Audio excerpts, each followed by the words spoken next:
The Quick Access Toolbar is a customizable toolbar at the top of an MS Office application window that contains a set of frequently used commands, such as save and spelling check buttons.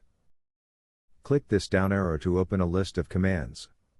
The tick icon to the left of the commands implies they are part of the Quick Access Toolbar. The remaining commands may be added to the toolbar if needed. Click any unticked command, such as sort ascending, to include it in the Quick Access Toolbar. To remove it, or any other command from the toolbar, right-click it, and then select Remove from Quick Access Toolbar. Now sort ascending is not showing in the toolbar. By default, Quick Access Toolbar is located below the ribbon. You can place it above the ribbon. To do so, click between any two tabs of the toolbar. Then click on Show Quick Access Toolbar above the ribbon command. Now you can see it, above the ribbon.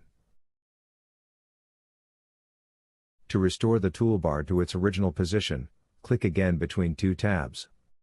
Then select the option, Show Quick Access Toolbar below the ribbon. Now the toolbar has been restored to its original position.